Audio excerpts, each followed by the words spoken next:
ऐसे हैं जिसका कभी चरित्र से पतन नहीं हुआ। एक बार रावण कुंभकर्ण के पास पहुंचा तो कुंभकर्ण ने कहा कि लंकापति, आज तुम बड़े उदास दिख रहे हो। तुम चिंतित आज दशानन क्यों?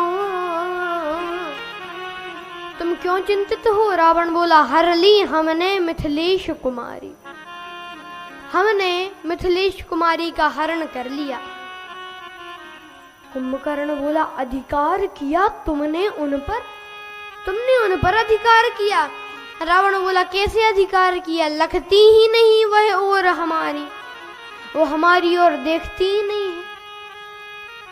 अच्छा, तो जैसे साधु का वेश धारण करके हरण कर लाए तो राम जी का रूप धारण कर कर अधिकार पा लेते।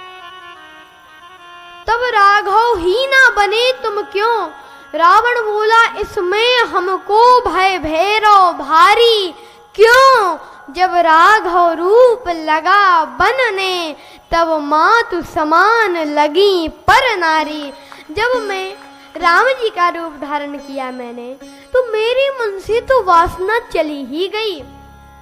मुझे दूसरी की नारी माता के समान दिखने लगी तो बैरव राम बड़ाई करहीं। राम जी के शत्रु भी उनकी बड़ाई करते हैं। एक दिन जब राम जी का और रावण का युद्ध चल रहा था तो मेघनाथ का वध हुआ। तो मेघनाथ की पत्नी सुलोचना रावण के पास आई और कहा कि पिताश्री, अगर आपकी आज्ञा हो तो मैं अपने पति का शव रामादल से ले आऊं। रावण बोला, अवश्य बेटी जाओ, अवश्य जाओ। अब दरबारी सोचे कि महाराज, सभा में था उस समय रावण, दरबारी सोचे कि महाराज आपकी 10-10 बुद्धियां हैं, एक में भी समझ नहीं है, 20-20 नेत्र हैं, एक से भी दिखाई नहीं देता। कहा क्यों?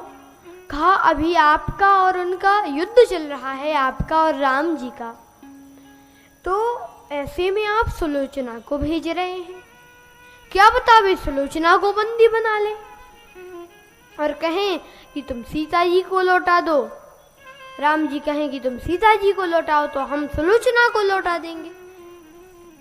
तो ऐसे में आप सुलोचना को क्यों जाने दे रहे हैं? तो रावण मुस्कुरा कर बोला कि दरबारियों, कितने ना समझ हो। क्यों? राम ऐसा नहीं कर सकते।